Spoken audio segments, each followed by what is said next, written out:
Hi everybody.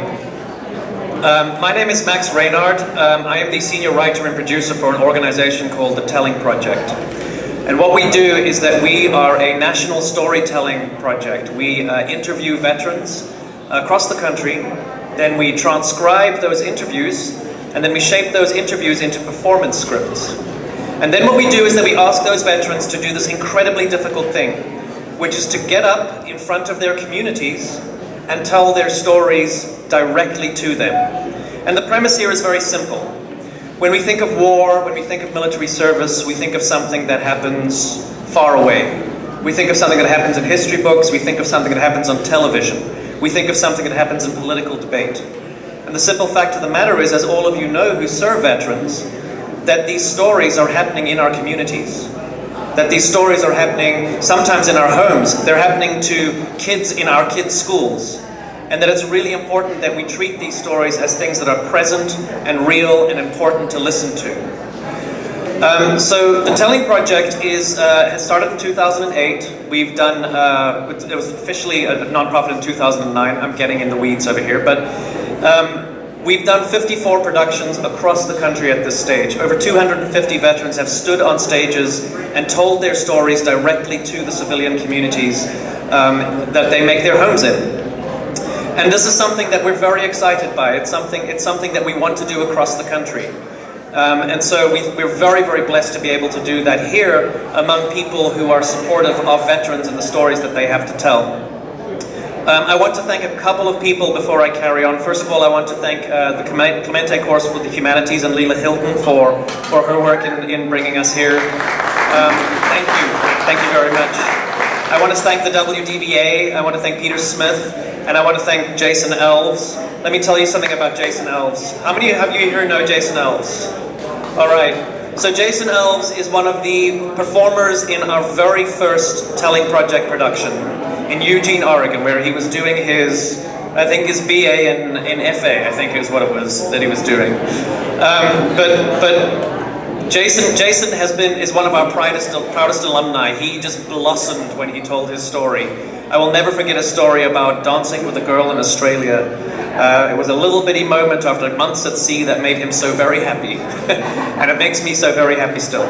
So, all that to say, I could yammer all day, but what I really want to do is say to you that we have 3 veterans from the Seattle area who are going to be telling their stories on stage, and they're going to be moving around the stage a little bit, which means that they aren't going to be as close to the microphone as I am. So for those of you who are interested, who want to hear these stories, I would suggest that you gather in, and that you kind of listen to people tell stories about how it was that they ended up joining, days, moments, events, good, bad, or indifferent, that formed their sense of their careers, and that what it was like getting out, what it is that they want to tell the rest of the world. I'm so proud to have worked with Terry and Adriana and Mark. We've had 3 days of rehearsal with a script they received a week ago, and they have been such sports, and they have been so amazing, and I cannot wait for you to see the amazing work that they do. So ladies and gentlemen, I'd like to present to you this amazing cast.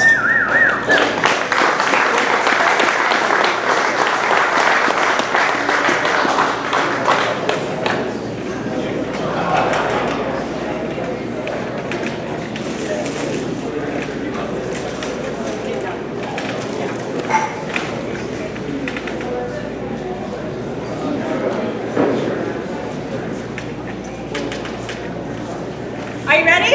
Yes. Yes. Yes. Okay. Here we go. Hello. Start off, my father was in the Air Force, 33 years. I grew up around the world. I lived in Japan, Okinawa, California, various places. My bulk of my upbringing was on the East Coast of Philadelphia, where my grandparents lived. They owned a textile business. At a very young age, I helped my grandfather with his textile business. As I grew older, it was time for me to leave home. So I got on the train, went downtown, and went to the Coast Guard recruiter. Went in, took the test, passed the test. He says, "You be here in 2 weeks, we'll put you on the bus, send you to boot camp." I said, "Well, let me think about it." So I left, but I didn't go home. I slept in a parks, garages, cars. I didn't want to be influenced by my family. I wanted to make a decision. So during that 2-week period, I went back downtown and I talked to a Navy recruiter, Marine Corps, Air Force, Army. They all told me all this stuff they were going to do for me. And it was crap. One lie after another. So, the one deciding factor that made me join the Coast Guard was when I went to the recruiter, he says, I'm not going to promise you anything. He says it's predicated on what you want to do and when you want to do it. So, on July 10th, 1977, I joined the Coast Guard, 19 years old.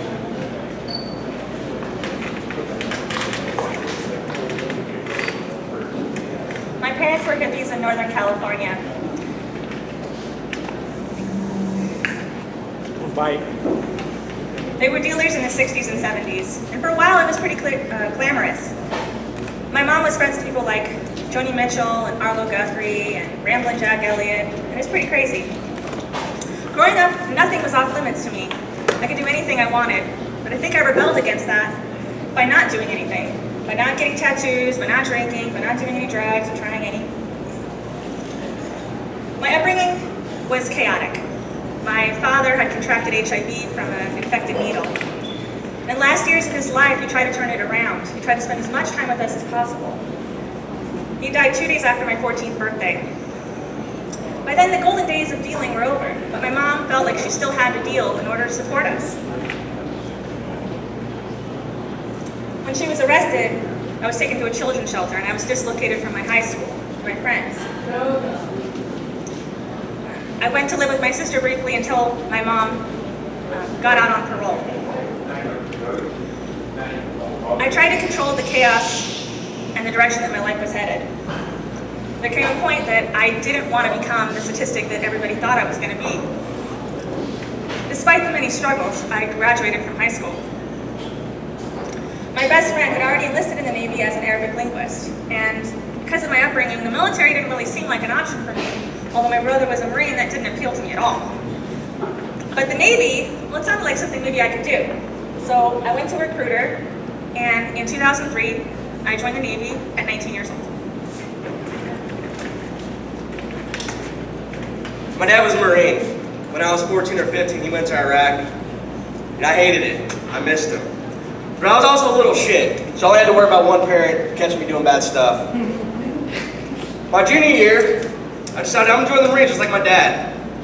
My dad was with the State Department in Iraq again, so my mother had me wait until he came home for me to sign anything. I remember sitting in the living room, my dad, me, and my recruiter. Mind you, my dad was a gunnery sergeant. The recruiter was a staff sergeant. The recruiter's feeding me this, I can get you on the Marine Corps wrestling team, I can get you this big signing bonus, this, that, and the other. My dad looks at him and says, you can stop bullshitting me, stop bullshitting my son, get the fuck out of my house. The following week I joined the Navy. Just like my granddad. I like the uniforms a little bit more anyway. That was in 2009. I was 19 years old. I support and defend the Constitution of the United States of America against all enemies, both foreign and domestic, and that I will bear true faith and allegiance to the same. I I will obey the orders of the President of the United States and all officers appointed over me in accordance with the Uniform Code of Military Justice. So help me God. So help me God. So help me God.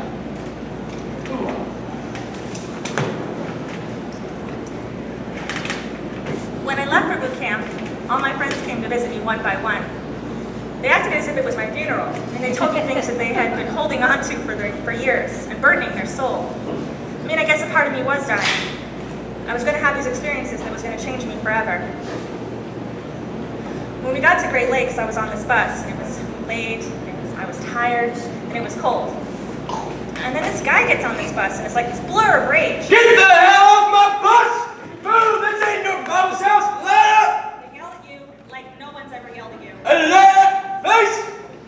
Female, what the hell is your major malfunction?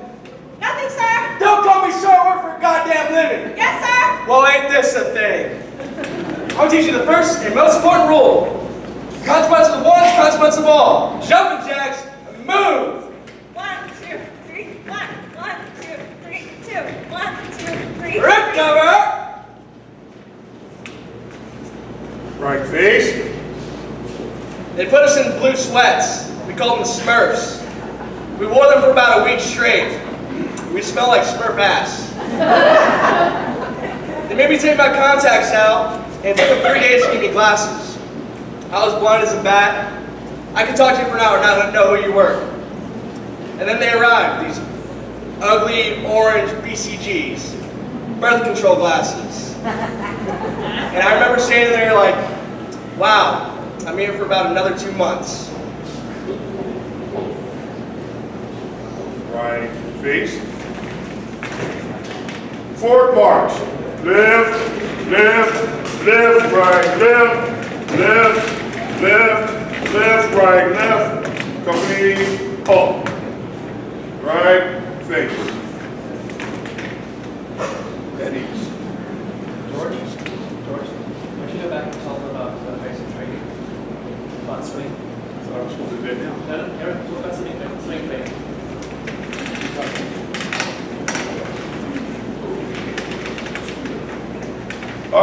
Basic training. We did a lot of exercising in basic training in Kills Car. They taught us how to tie knots. And they taught us how to identify ships, how to use flags for semaphore communications, different bodies of water, navigation. The main thing they taught us to do was to swim, Coast Guard. So the very next day, they take us down to the pool, and they shove everybody in the deep end. It's chaos, utter chaos. People are coughing and spitting and crying. I want to go home. I don't like this. Pull everybody out of the pool. Start breaking as well as we can. I'm sitting there. Some guy looks at me.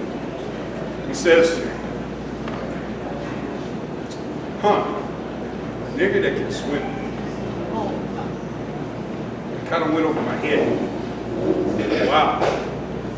There was a guy there from Harrisburg, PA. He says, hey man, don't listen to that guy. He's just jealous because he can't swim. He's from Oklahoma or something like that. And I said to myself, wow, we're just getting started. This guy's already found a reason to separate us. Where's the camaraderie? About face. As women, we had to learn to communicate to make it through. For example, in boot camp, we only had 3 minutes for everybody to use the bathroom. With complicated gear and uniforms, checking the gig line, it was taking way too long for everybody to do it inside the stall. So one of the plans that we came up with was for us to wait in line with our pants around our ankles. So we were shuffling, waiting in line. It worked, but it was a little embarrassing.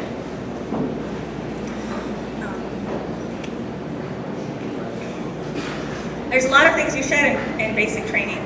Some of it is privacy, a little bit of your dignity, but that was part of the de-civilianizing of you, turning you into a sailor.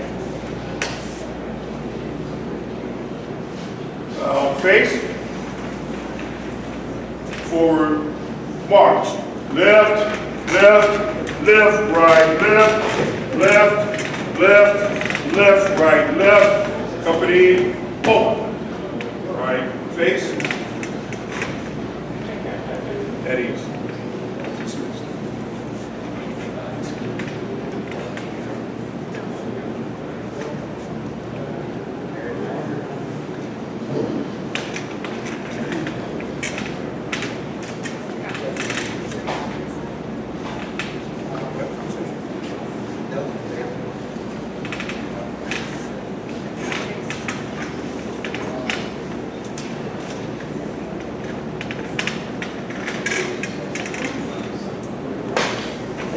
After basic, I was sent to Blackman Air Force Base in San Antonio for Master Arms School, which is basically Lockhart's school for the Navy.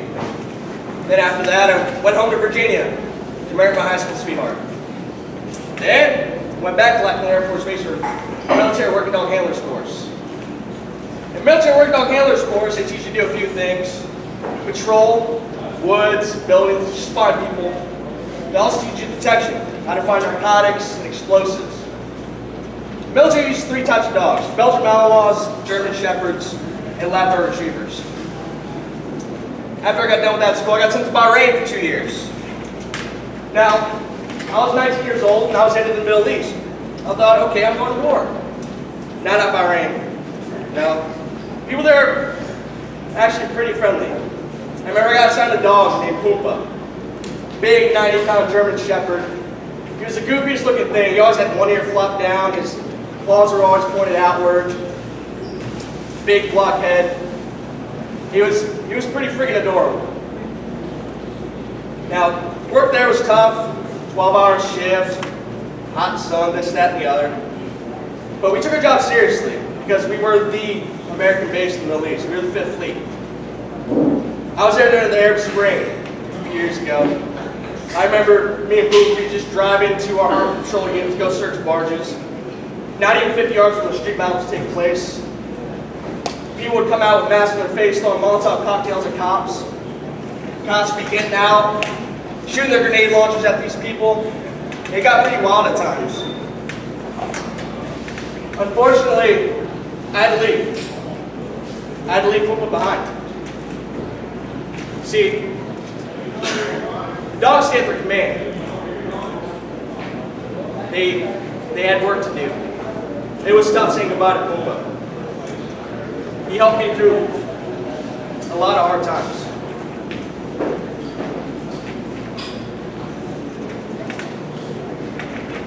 For basic training, I went to Dam Neck, Virginia, to the Navy and Marine Corps Intelligence Training Center.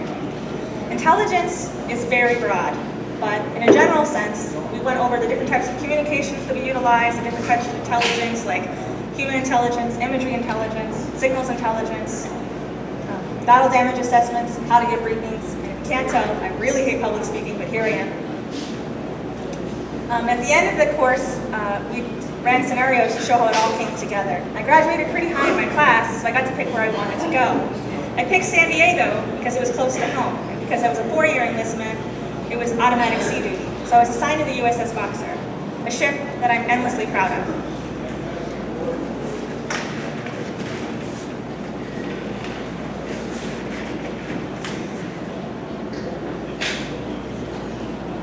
In 4 years, I deployed 4 times. The first deployment was 6 months, another was 4, the last one was 9 months. And that was when my ship was part of the mission to rescue Captain John Phillips off the coast of Somalia. The Boxer was a difficult command. Our operation tempo was high. There was a culture of work hard, play hard, and despite all of the shenanigans in port and even getting kicked out of Australia once, we always scored really high on qualifications and testing. What that meant was that we were always the first ones picked for deployments. I made some of the most amazing memories and closest friends on board. The battle rhythm was stressful. It was a crazy world to be in. We were rowdy and we were at war. There was constant threat, small boat attacks, attack swimmers, and disputes with the Iranian Navy. The pressure was intense. You couldn't make a mistake. Whether you had 4 years in or a 20-year career, there was this feeling that one mistake and it was game over. Our ship had one of the lowest retention rates in the Navy. People were often getting divorced and getting out of the military due to disciplinary actions. There was even suicide attempts, including in my own shop. And again, I don't want to sound like I'm complaining, but the command culture didn't help. The relief that they offered all these people going through the stress was sometimes a beer garden, which is basically a pier stacked with alcohol, and then they were surprised when there was alcohol-related incidents. It was so backwards to me. They gave people the rope to hang themselves with. It's so ridiculous and short-sighted, it lacked any kind of emotional intelligence. And I can't tell you how unbelievably frustrated and angry it made me at the time. And I don't feel the command ever took responsibility for their part in that culture.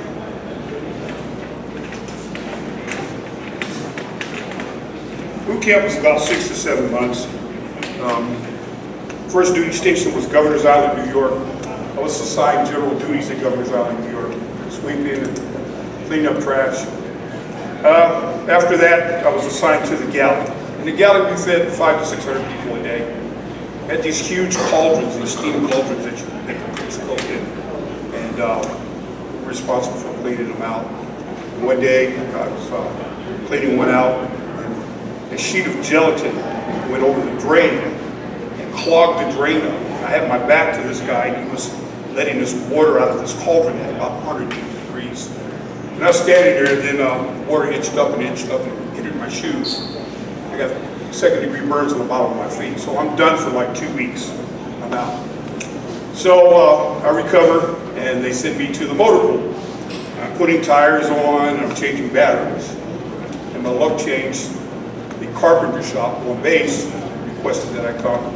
And a bunch of Italian guys, civil service employees, and they taught me quite a few things. And they fed me every day. And when I got ready to leave for my school, which was right there on the island, they threw me a big party. Invited all these people, and obviously pasta was on the menu.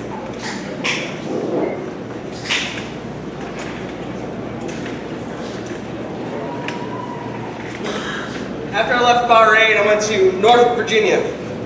Now, Norfolk, Virginia, duty there was regular Monday through Friday, 9 to 5. I felt like just a regular cop. The first dog on the sign, his name was Rocky. He was an old timer. He was an old Belgian Malinois. I worked him for maybe 4 or 5 months, then he kind of just quit on me. See, these dogs, they don't know what they're searching for. They just know if they smell it, they respond, they get a toy. Awesome. Rocky kind of just got tired of it. The second dog I got, his name was Adam. He was the ass eater of the kennel.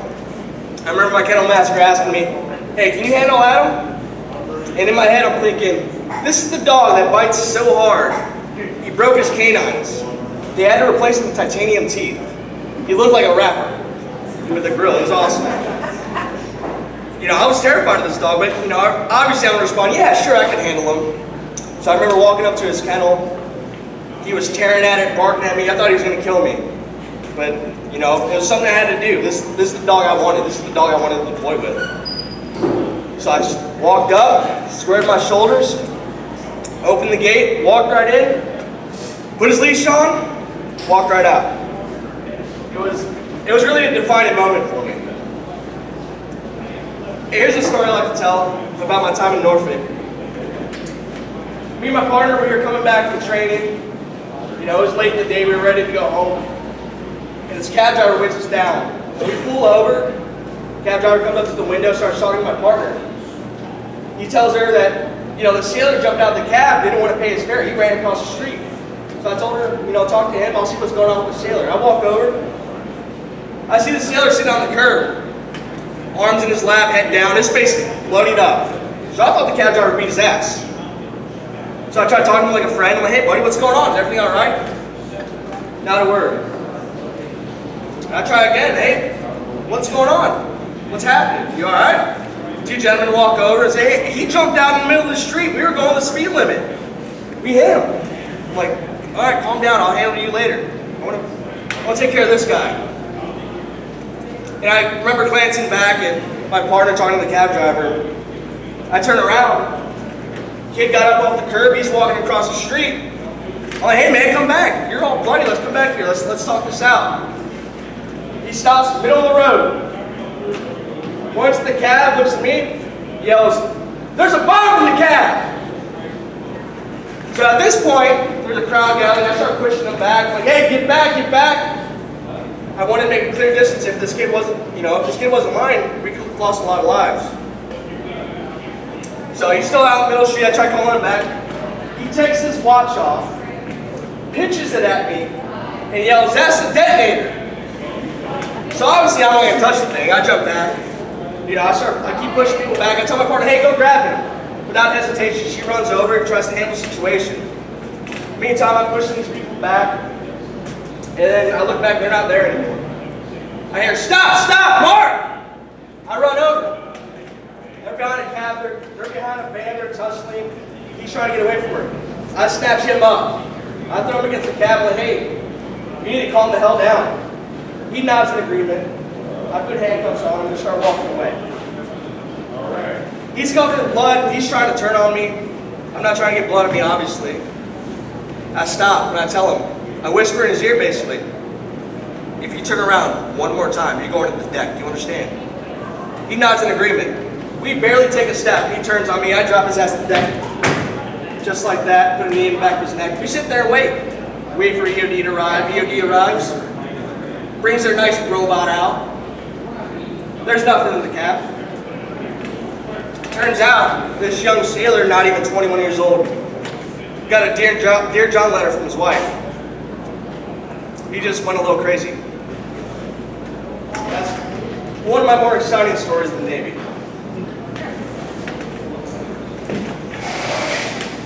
Being a female in the military on board a ship wasn't easy. I remember late in my career I went to a leadership school, and there they talked about things like command cultural climate, and standardized norms, and what you allow will continue. As a female, I could see all these inequalities, these gaps in inequality. I live them every day, but the people in charge, the leadership, they didn't see it that way. They allowed it, and it continued. An example would be that in 2005, there was still no standardized process for removing female hazmat, women menstruate. One of the proposed solutions was that we were going to line a bathroom stall with garbage bags. And then we were instructed to throw our bloody tampons and pads into the stall. And of course that was gross, so a lot of the women flushed them. And then the birthing would flood. The women met and tried to take matters in their own hands and find a solution to the problem, but this was above and over all of our other responsibilities. It was just not something that the men had to deal with. We failed inspections because we had no place to put our bloody tampons and pads. The male leadership didn't even know how to discipline us. If women got in trouble, they'd be written up immediately and entered into the record. But if a guy got in trouble, he would do push-ups, he would scrub the decks, get extra duty, and that was rarely documented. That affected our careers and the reputation that women in the military were problematic. That failure at the top, that sexism, saturated aboard the crew too.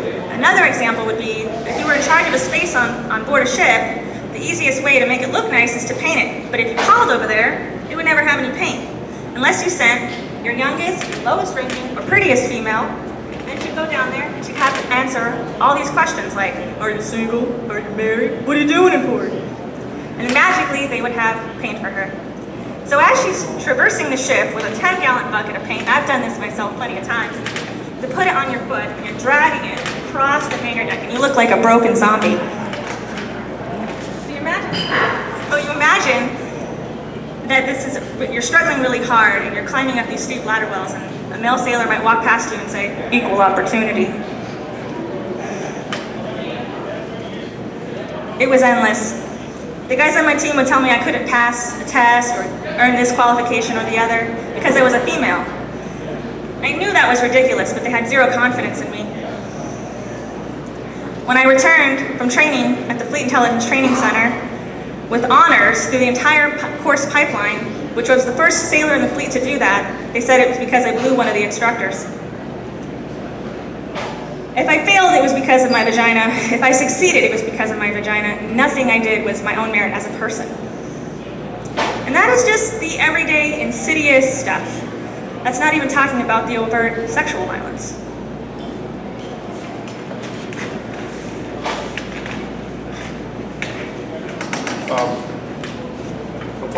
Went to my specialty school, which was Raderman B School, Governor's Island.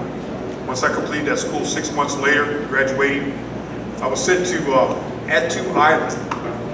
Attu Island is in the Aleutian chain, almost at the end of the world,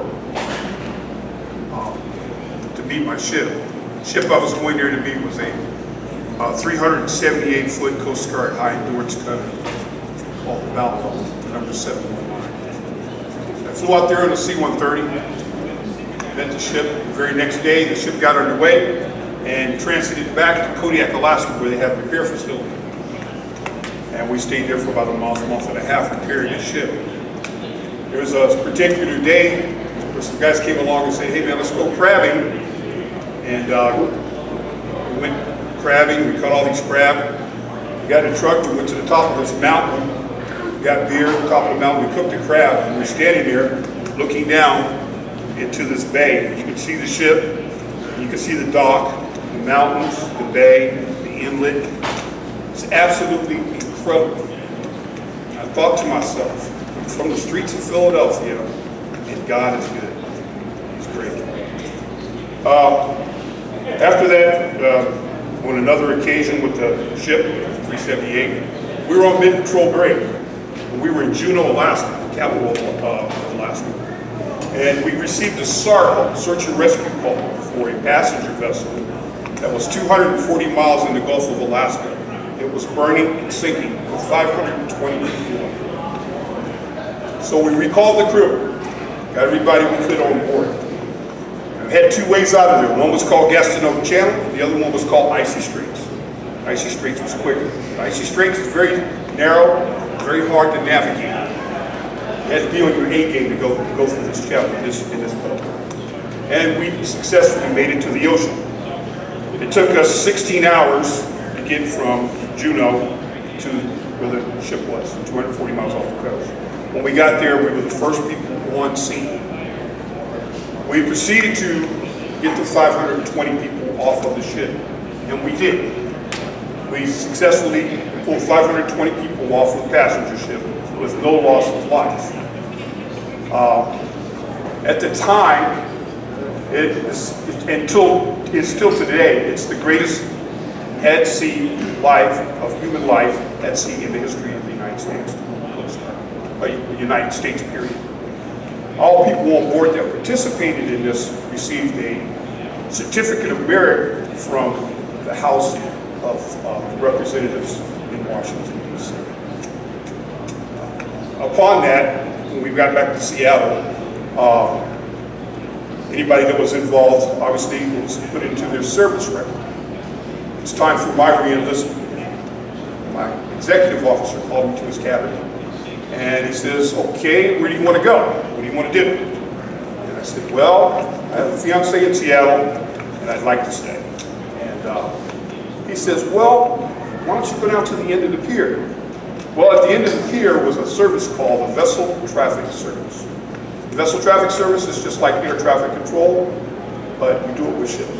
Tankers, freighters, tugboats, yachts.